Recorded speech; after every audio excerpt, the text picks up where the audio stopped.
Welcome, everyone, to the Cost of Courage podcast. We welcome back Mellisa Duffy. Hey, Hello. Mellisa. Hi. And as some of you will remember, Mellisa gave a overview of her role, mental health, a lot of different topics the last time she was here. Mm-hmm. So we're back to again discuss mental health. Mm-hmm. How you doing? Good. How are you? Nice to be back. Yes, I'm so glad that you are back. So we were talking about the last time you were on, we had talked about the service members, the airmen, and, you know, kind of that mental health focus of the service members and what they go through.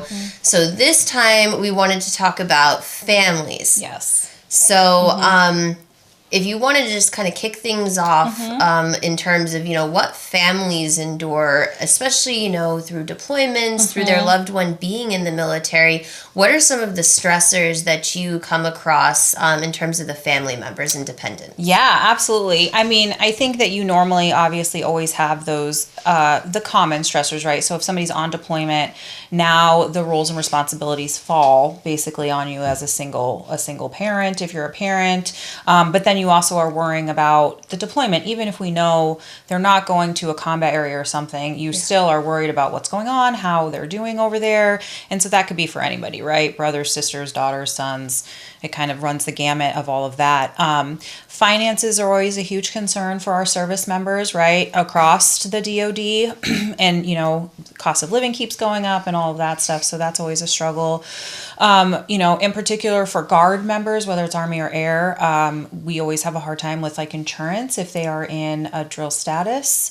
You know, so they still can have insurance. Some of them don't because it's too expensive. So they're not quite looked at like the active duty guys that get their insurance with them. So that's a little bit of a struggle. And then, you know, I think something that people don't really think about a lot is, you know, the impact that the changes the service member goes through has on the family member. Yeah. So I will see a lot of members, right, and they're coming back and they're like, well, you know, I just want to be the same for, you know, my spouse or my kids or my loved ones. And then they're having a really hard time because they know they're not the same, but they're trying to be the same for their family. And then that's really hard because maybe they aren't necessarily being their authentic self, or they're having a difficult time because they can't reintegrate into what they used to be like because they've had this experience, whatever it is. And, you know, it starts in boot camp, right? And I will share a personal experience. So I remember when I was in Coast Guard boot camp, it was 8 weeks long. My dad was in the Coast Guard, so of course he was stoked I was in the Coast Guard. But he came out for my graduation, but we didn't fly out until the next morning. So we went to the hotel we were staying at and then went out to go to dinner. And I remember sitting across from him at the table and we're just eating dinner. And he was just like, hey, kiddo, are you okay? And I was like, what do you mean? And he's just like, I don't know. You just don't seem like yourself. You're not talking a lot. And I'm like, I don't know. We weren't allowed to talk during meals for 8 weeks. Like, I don't know what you're talking about. But it was, you know, thinking back on that moment, especially now doing the work that I do, and thinking about family members, I always think back to that time because it was just, it's wild to me that my dad noticed something so quickly. Yeah, so subtle too. Yes, and it was nothing, like we're just eating dinner, right? And so, I mean, I had talked to him, like we had hung out, so it was just very interesting that that's how that went down. And I remember I graduated boot camp just before Thanksgiving, and so I was home for the holiday, and we normally didn't really do a whole lot. It was just kind of me, my sister, and my parents. Sure. But yeah, they kind of all at their different points in time when I was on my leave at home, they kind of had all made different comments about how I was different or I wasn't as bubbly or outgoing. Yeah. And I was just like, I felt like I was the same, right? And that had to be frustrating for you because you're like, what am I doing? Yeah. You know, because you're not thinking you're doing anything different. No. But you are different but it's normal for you, for the new environment that you're in. Yes. And so, yeah, I mean, that's probably that same kind of thing is probably playing out right now, you know, across the country. Exactly. And yeah, I mean, it's acclimating families to the fact that, you know, they've gone through an experience that's been, let's face it, life-changing. Yes. something that, they never experienced before. And a lot of times, like, in your case, it's like you're right out of high school, you're very young, and this is maybe the first time you've been away from home. Yeah. So, yeah, I mean, things are going to be different, and the expectation that somebody's going to be 100% the way they were before needs to go out the window. Yes. But then it's also, letting families recognize maybe what's not normal and what does need attention. Yes. So do you do anything to kind of, help families understand and prepare them? Yeah, so there's a couple different things that we do. So if I do have a member that comes in to see me, I always make sure I let them know, like, hey, I can also see your family members, right? Your spouse, your kids, whoever, like even sometimes friends if you're close with them. Yeah. And it can kind of extend to extended family because, again, I'm there to kind of assess what's going on and triage and then get them connected to the appropriate resource, whatever that is. And in most of the time, if we're talking about something like that, it's like, okay, we need family therapy or couples counseling, right? Sure. And the thing I'll say about couples counseling, and because I always have this conversation, is when I say couples counseling, people are like, well, there's nothing wrong with our relationship. Right. We're great. We're totally fine. It's like, and I'm like, I'm so glad. I'm happy for you. That's amazing. But it's to help. It's like getting your oil changed, right? You don't wait until your car blows up on the side of the road to add more oil. Like, you do it periodically so that you make sure you keep things running smoothly. It's a good analogy, yeah. And so, thank you. And so I was a mechanic in the Coast Guard, so I like thermostat. There you go. Yeah. See? All the mechanical totally things. Relatable stuff. Yeah. And so, it's just to make sure, right, that we are continuing to communicate in effective ways, and I have a safe place that I can express to you, like, what I'm experiencing, how I'm feeling, why I might be acting different. And then also, again, though, for the spouse or the family member to be like, look, this is how you are being different. I don't know if you've recognized this, but this is where that is, right? And so it's just kind of about having that safe space for that.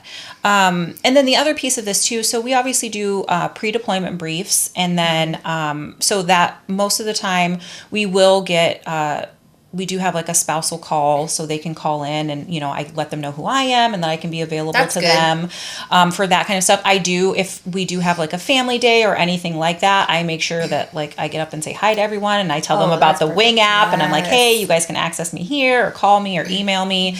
I try and make myself super available. So if I go do a briefing with commanders or do any type of resiliency training for our members, I'm like, yes, I'm also available to your spouses or your families. So, if they need anything, just let me know. Sure. And that's been helpful. Sometimes I don't even have to see a member, like the member's fine, but something is going on at home with a spouse or a family member or a parent or something like that. And so I think that connectivity that they have then to somebody that can help them has been really useful too for the family members. And I think that's what's good. And we talked last time about stigma when it comes to mental health, anything. And sometimes that extends to, the family environment being a reflection on the service member and them not wanting to, put that out there that there might be some issues with, their family. Yes. They don't want that to impact, again, their career growth or anything. So normalizing that, again, you're getting ahead of it before it turns into something, giving people the tools and the resources they need to take down the temperature at home, because these deployments can be very stressful. They're just the nature of what they do. And there's expectations that the service member act a certain way, of course, but also that the family gets with that program too. Exactly. And maybe, doesn't do things to unnecessarily cause stressors or make things worse. And I think it's like, kind of like everybody's in this together, and it's training them, because they're not going through the same training as the service member. Right. So it's something they may not be familiar with, they didn't sign up for. So it's getting them acclimated, and that's what it sounds like you've been doing. Yeah, I definitely try to. And I think you hit on a really good point too, is that, even to this day, and I think it used to get expressed or talked about a lot more, maybe decades ago with family members, but like your family is, in the military. It's not just a service member, but it is your family that is in. And I think, I don't think sometimes the spouses or the family members of the service member really I don't want to say adhere to that, but like I don't think that they really understand what that actually means sometimes. They don't think of it that way. No, not at all. They're just like, oh, they're going to work, right? It's their day job, and yes, they might be gone for a few months or something like that, and it's just that's what it is. But it really is because that person, right, that you love and care about and want to be with, or you spend a lot of time with, they are going to come back a little bit different, right, every single time. And so you have this expectation that they're going to come back the same, or you want them to be the same. And so then you get frustrated because they're not doing that. But then also parts of you might feel guilty because you want them to and you're expecting them to, but know that they can't, and you can't fix their problem. So now we have the family member that's feeling guilty about all of that. Inadequate, guilty. Yeah. And so they're like, I can't help them. I can't fix this. I don't know what to do. And so it really just becomes like a whole trifecta of, kind of turmoil, I guess, for lack of a better word, to try and figure out where we can kind of interject to figure out where the best support will be for that situation. And add kids to the mix. Exactly. And it gets even more complicated. And, even extended family that has their opinions on what's going on. Everybody's just meshed in this bubble. Yes. And it just adds stressors to the service member. Yeah. And, for somebody that comes to, do they end up coming to you, I guess is the question, that they're like, fix this, or, Yes. And it's not like you can just snap your fingers and fix it. Again, everybody has to be part of the solution. What's been some of your toughest, and you don't have to give details on people, but I mean, toughest cases that you've dealt with? Yeah, I mean, I guess I would say probably the toughest ones are where there's not buy-in from the family, right? Whether that's buy-in for mental health support, whether that's buy-in that they even agree that their service member is in the military. And so I think that's probably the most difficult ones. And when those things happen, again, for me, I really try and look at whoever it is I'm talking to, whether it's individual or family dynamics. I try and look at them as their own individual person. And I'm like, okay, well, what are your expectations? What are your needs? And they will tell me X, Y, and Z things, and that they don't agree with this, or they don't like this, or they don't understand this. And I'm like, okay, that's fine. Are your expectations realistic for the situation that you're actually living in, right? If they're not, how can we make them realistic? Or do we need to compromise because we're probably never going to get them to the expectation that you actually want or need? And so I think bringing that awareness is really helpful. I think that there has definitely been times where there's been hesitation from family members to come in and see me. But I think, from what I know, at least, for the most part, I will say, I think there's probably been a couple where, not that they didn't come to see me, but maybe there's just no follow-up, which is okay. That's totally fine. But I think for the most part, once they come in to see me once, we get some traction at least one time.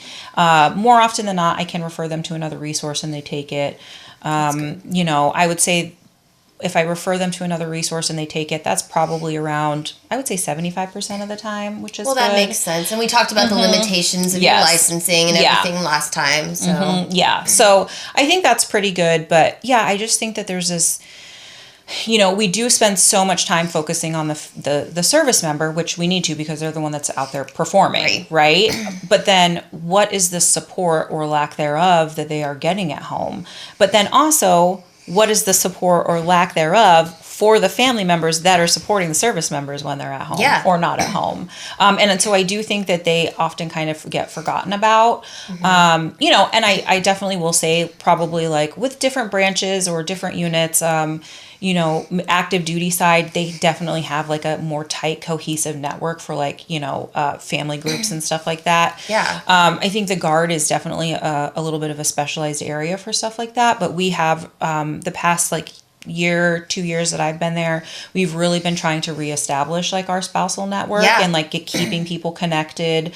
So that's really improved. Having a call once a month while people are deployed, and then potentially doing a get together or a meetup while people are deployed, helpful, so that way, even if they don't necessarily want to connect to anybody at base, then they can start integrating and meeting each other and build that connection with each other. Well, I think this is huge too, because I wonder if you're able to do sessions with just the family member alone, because the thing is, going to a therapist off the street that they find, is that even really an option? Because, and I've had this discussion with other guests, OPSEC comes to mind, where they can't just go to anyone. Yes. And talk about even the smallest, slightest thing they know about what their loved one is doing, because that then, creates a whole other set of problems. Yes. And it could potentially jeopardize the life of their loved one.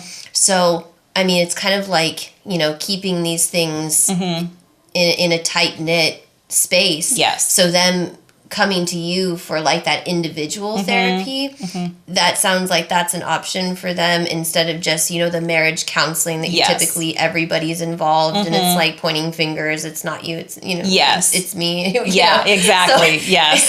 Yeah. It's not me. It's you. I don't know. So, but it sounds like, I don't know if they can like self-refer to you, or if sometimes again the chain of command notices that there's some things going on. Yeah. Yes. So I have to, along with my credentialing, every year I don't have to do this every year, but I also had to get a security clearance, because of the missions we serve. And so depending on the missions that your unit does, your security clearance could be anything from kind of a little more general to secret or top secret. Sure. So it just varies on that. But I think that that's also very helpful, right? Is, having that so that family members or members can talk to me about that stuff. And, I also reassure them that everything we talk about is confidential, because it is. Good.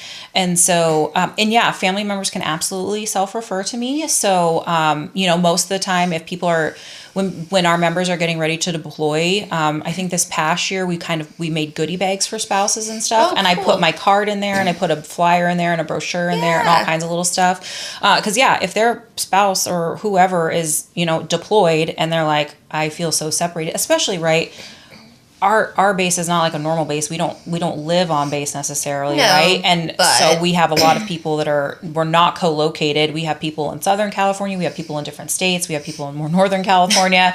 So it's really hard to kind of build that community even for the spouses, because they're so separated. Making sure that they have that information. So I will give that to the commanders too, so that most of the time what will kind of happen, especially if there's like an OPSEC thing, so spouses naturally will just always call like the commanders or an SEL or something like that to get updates. That's what you gotta do. And so more often than not, though, the commanders will be like, hey, you can call Miss Duffy, right? And then, so that's kind of how I get that referral from them as well. Because I think it's huge, because even if the problem isn't even related to military, I'm thinking of kids, just the things that teenagers go through, for example, just at high school. Yes. Totally unrelated to their parents serving. Again, it's just the things that they could end up saying to a therapist outside the fold that could be, concerning. So having that resource that you're like, look, it doesn't have to be military related. It could be anything. Absolutely. I think it's just the messaging that you've done a really good job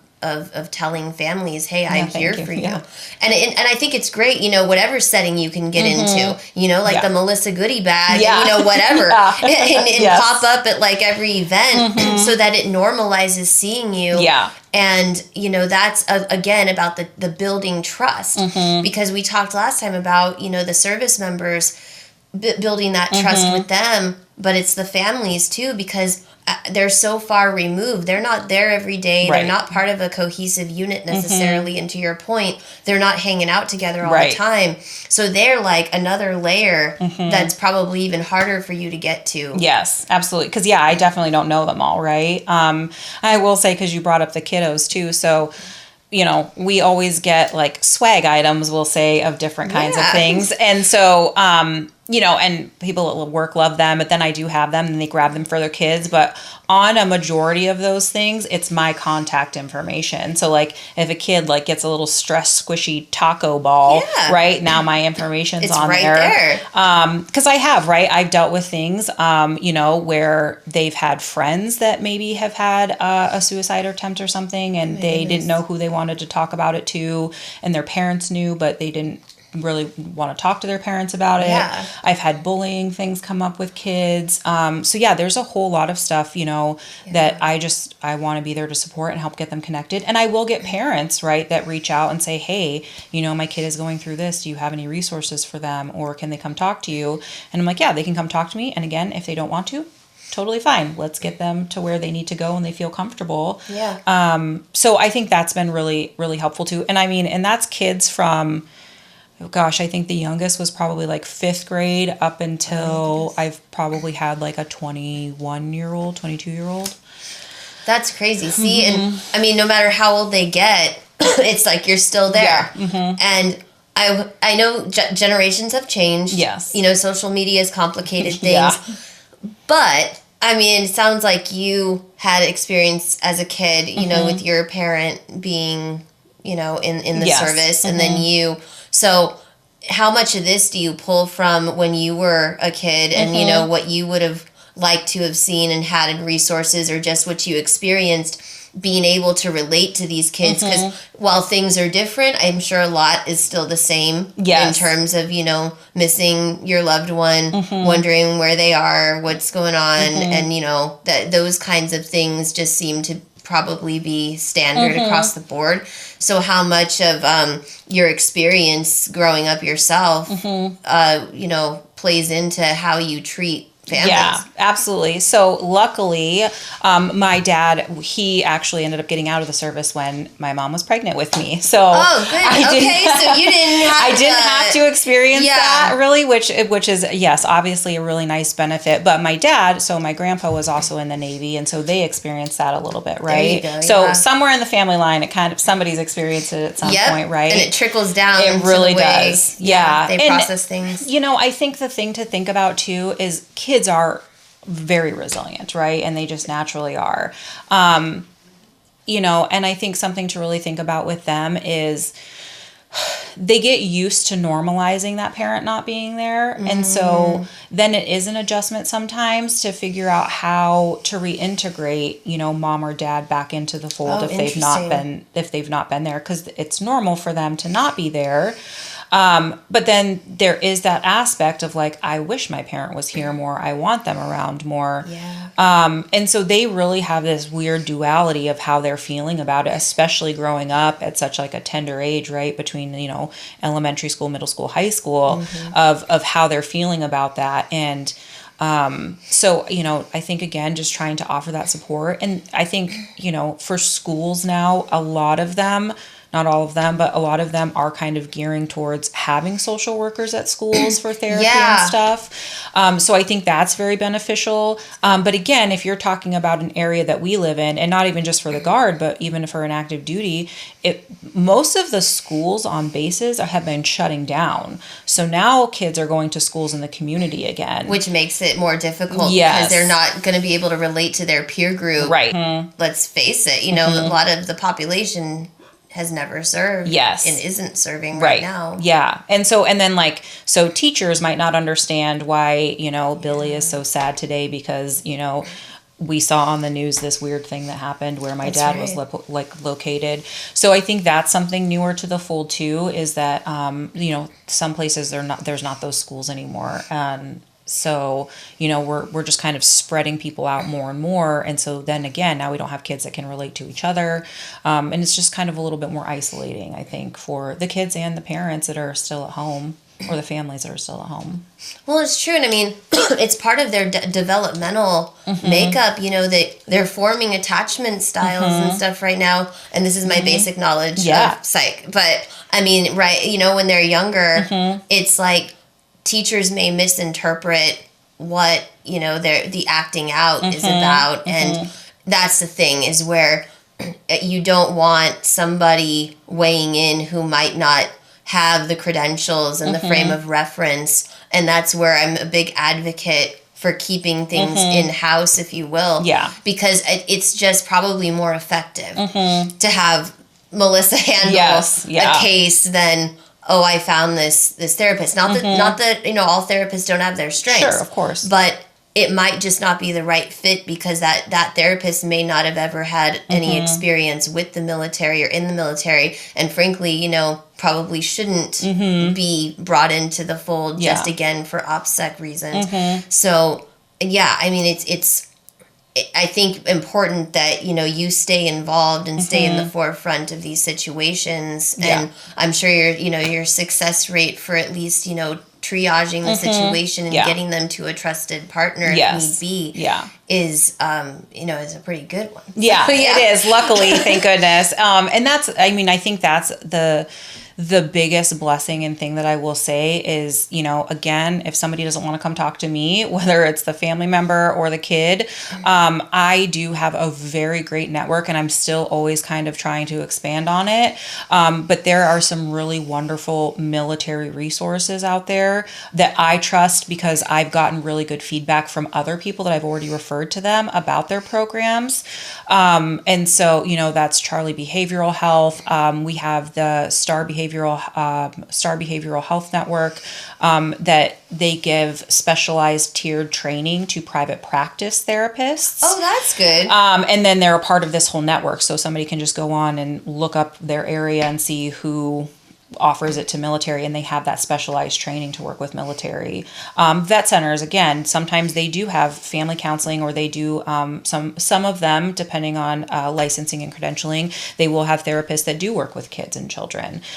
So really expanding on that network, and I'm very lucky that I do have a good network where I can keep building upon that, so that that's good. I have places to send these people. And then the other piece is, and it's happened just a couple of times, right, is sometimes it's me communicating with the at-school therapist or counselor or something like that. And so, the kid or the parent has to sign a release of information so that we can communicate. But that has been helpful, right, too, because, if it's not something that I can continue to facilitate ongoing for a lengthy period of time, that doesn't mean that counselor can't do it. But again, there's that military piece. And so that's where I can kind of help maybe filter some of that, or provide some background context to that counselor so that they have a little better understanding of, what that child might be experiencing. I think that's fantastic.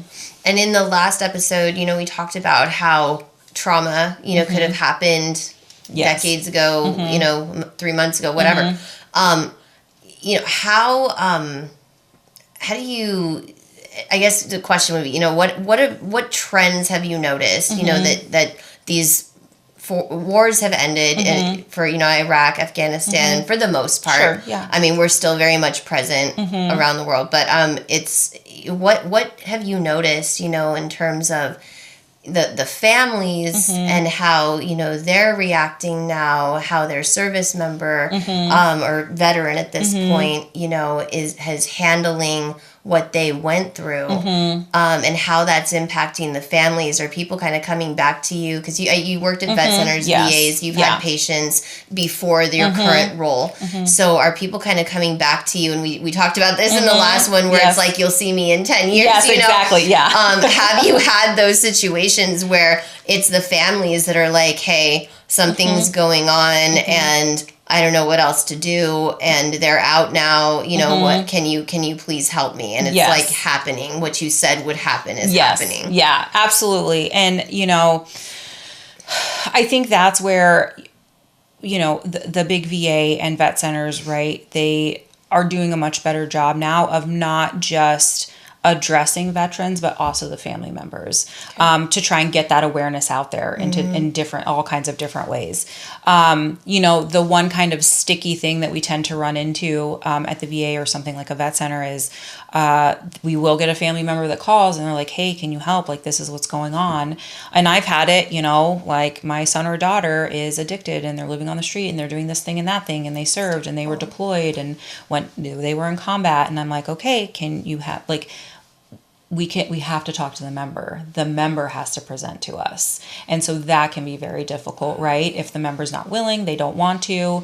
And so we have to honor that. There's really not a lot that we can do. But in those situations, then I really try and turn it around to the family member and help them to feel better equipped with what they're going through and potentially boundaries that they need to set up. And that's something that goes with, right, service members that I'm working with now or veterans. Boundaries are hard for everybody, right? Because especially when they're enmeshed with in the same house. Yes. Or, 100%. And, and it's like, you can kind of start off with one, like this little boundary of like, I need a 15-minute break when I get home so I can decompress, to, I never want to talk to you again, right? And sometimes that's what's needed, depending on the health of the individual, whether it's a service member, the family member, whoever. But it's really hard, and I saw it. I did work at a treatment facility for a little while, right? So if we're just thinking about substance use for an example, family members have a really hard time putting that boundary up for their family member, right, that might be struggling with addiction. And the family comes around and they, need money or need a place to stay. And then they go and they do this, they relapse, or these things happen again. And it's just as a cycle that continues to repeat.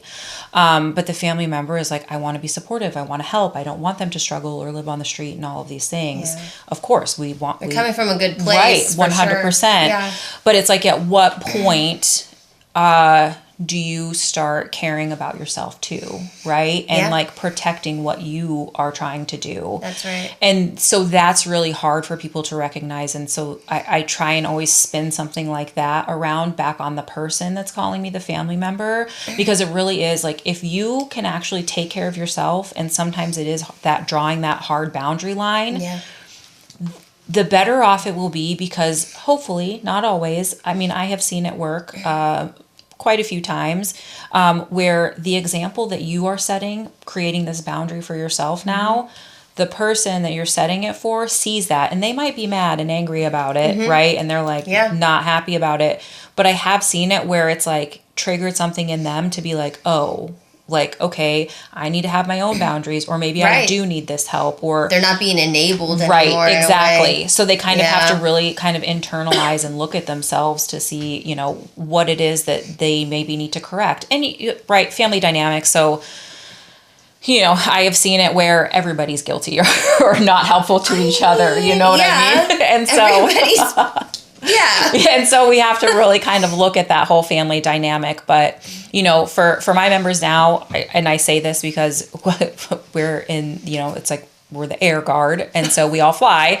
And so I'm like, you guys, we know at the airlines, they tell you to put your mask on first, right? Before you can help anybody else. That's good. And so I do. And I'm like, it sounds silly to say to a bunch of people that fly all the time, but that's what I use for them. And it's so true. It's relatable. Yeah. If you don't do that, then how are you going to be able to help anybody else? Right. And so how do they react? They're like, I get it. Yeah. They kind of laugh and they're like, well, okay, lady. But they do. I think that they kind of like take it sinking seriously. in though. It is. Yeah. Because I say it like mockingly, because I'm like, okay, guys, but they do. They're just kind of like, okay, yeah. And I have had, some people, I don't want to say like counter that necessarily, but they've tried to challenge it a little bit and be like, oh, well, I would for sure put somebody else's on. I'm like, but if you can't, like now you're out, right? And they're like, but I would try. And I'm like, I love that you would try. That means you really care. But like, you could really care if you were still alive and you could put theirs on. I mean, right? They're missing the point of what you're trying to get at. Yeah. And I mean, I think people do enable each other, and I think there's just different personality traits that, and any family's hard. The military is just this like extra added layer 100%. of stress and stuff. And, it's like, I think breaking it down into non-clinical terms, something easy for people to digest, like what you were just saying, I think it does sink in. Maybe not in the moment, but maybe they think about it later on. And I think that, being palatable to people who, again, may not have a clinical background, may not have military experience is so important. So because you can really, I mean, yes, the military is very unique, but I mean, you can really equate pretty much any life experience or life age to the military in some way, even if somebody's never been in it or heard of it. The different experiences that people have had can still kind of end in the same result, whether it's depression, PTSD, anxiety, all of those things, right? So the military is an added layer because of the pressure, the deployments, the expectations, all of that stuff. That's a little bit harder, but or an added layer to the already like societal expectations or cultural expectations even. Right. But everybody goes through those things. And so, and I think that's something too that people really do is they like try and normalize things. And I've definitely had members who are like, well, everybody goes through this, or I know everybody has problems. I had somebody recently tell me, they're like, I know, everybody has stuff that they're going through. You have stuff that you're going through. And they were talking to me and they're like, here I am just sitting here talking about this. And I'm like, everybody else's experience does not diminish or minimize yours. No. Right? Everybody is different. They handle things differently. And your experience is just as valid as somebody else's experience. Yes. And so that's something I've really had to normalize for people too. It seems like more often than not. So that's been interesting to kind of see recently too. Yeah, because I think they just, don't probably see that they have stuff going on. Mm-hmm. And some of the things that we've seen is, people maybe get married a little too young, or they get married before someone enlists, before someone joins. And so, they're, again, the person they knew might not be the person that comes out the other end, but it gets back to, things that predate the military too. Yes. Sometimes, their journey to the military is due to socioeconomic background and, maybe things in their childhood that led them there that may combat, even just military experience may compound what was already existing. So we have to give room for that as well when treating someone. Is that something that, you dive into and kind of see, what's really going on and when did this start? Yeah. And a lot of times, the family may have been there for some of that. And I mean, how challenging is it though when you have like maybe the parent or the girlfriend, boyfriend, spouse who may have contributed to some of those traumas in the room? Like how do you tackle something like that where you're not kind of like blaming someone? Sure. I think that something that's really interesting about that is trying to figure out how to have people take ownership for their own actions, right? So when we're in that environment, if somebody else is in the room, we're not playing the blame game. It's what can I take responsibility for, right?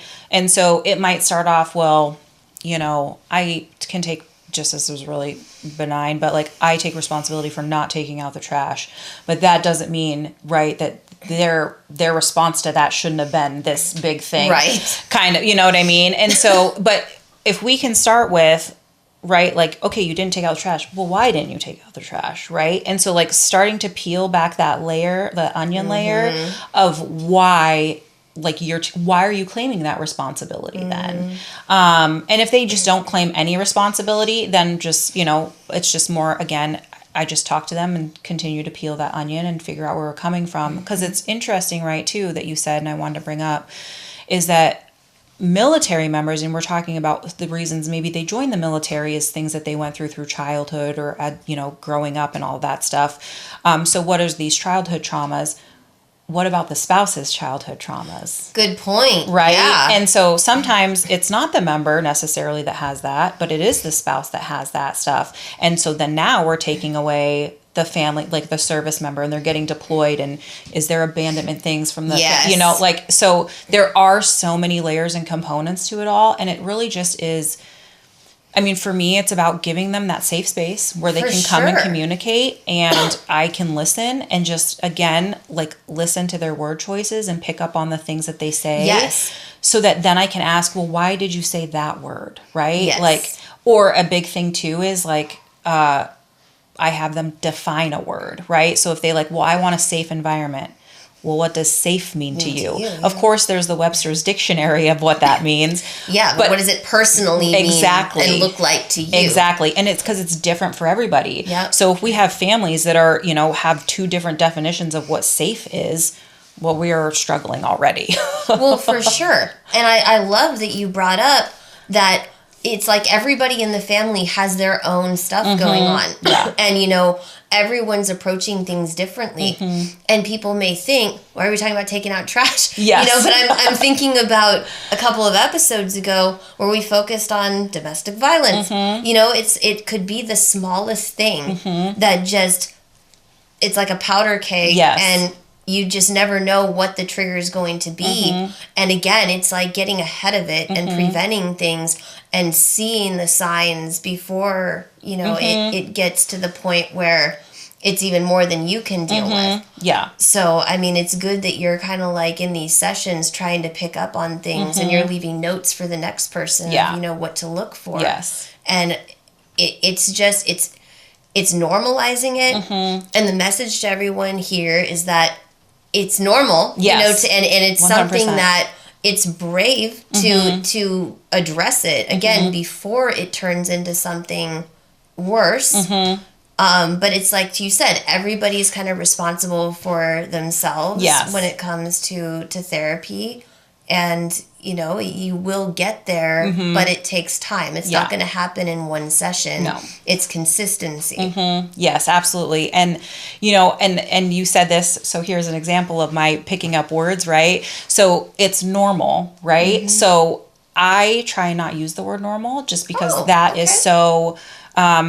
that is so open to interpretation of what normal is for people. How do you define it? Common. Right? Common. Common's a good word. It is so common for everybody to experience these things. And I have said that to so many members because they're like, well, this isn't normal or that's not normal. And I'm like, well, what is normal? Yeah. Normal can be a lot of different things to different people. So I say common, right? So yes, these family dynamics or these, you know, individual traumas or histories or these shared turmoil or traumas or histories, right? Those are all very common that we're all coming to the table with. And, you know, you said that it is brave to come here. And I actually just saw a little meme the other day and it was so great. And it said, you know, the bravest thing I ever said was help. And I was like, oh, because it had, you know, the bravest thing I ever said, and it said ... help.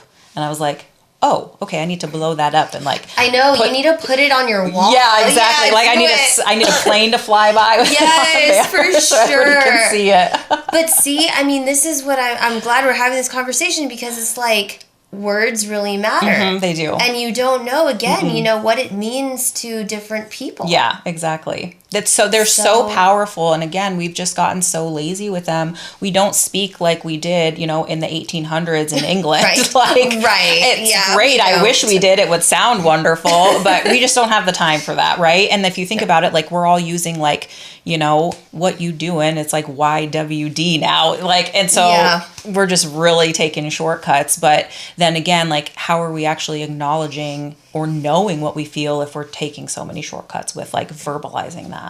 And a lot of times, you know, people may not know how to articulate, like, why did this word trigger me? I don't know if trigger is a good word. Sure. But I mean, you know, you don't know, but it could be, again, something going all the way back into your subconscious or something that happened as a kid to that person. Yes. You know, it's just, I guess, giving grace, you know, that everybody has these experiences. And this gets to, you know, a good wrap up on family, I think, is that families just need to not have those unrealistic expectations, especially when there's military in the mix.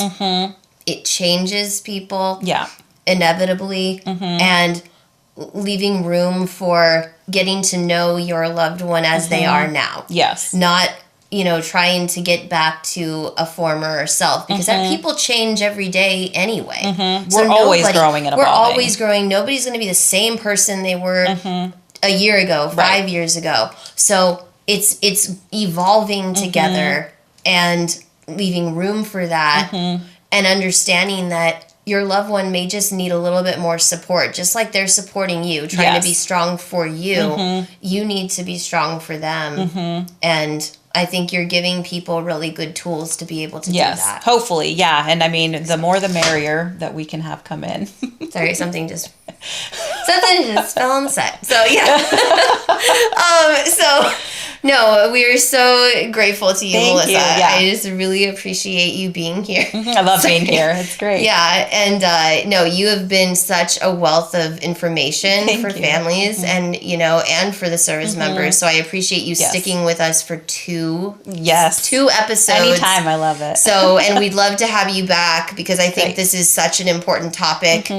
And again, we can also put your resources up on our podcast page. Yeah. So that'll be something new as well, because I think this is so important. And I think we really need to elevate that. Yeah. And are there any resources that if somebody really needs mental health assistance now and they might not be part of the wing, are there any resources you recommend people go to? Yeah. So, I mean, definitely Charlie Behavioral Health. You can look them up online. They are excellent. Perfect. Again, they do have like a military component, but they are pretty much, mostly civilian oriented.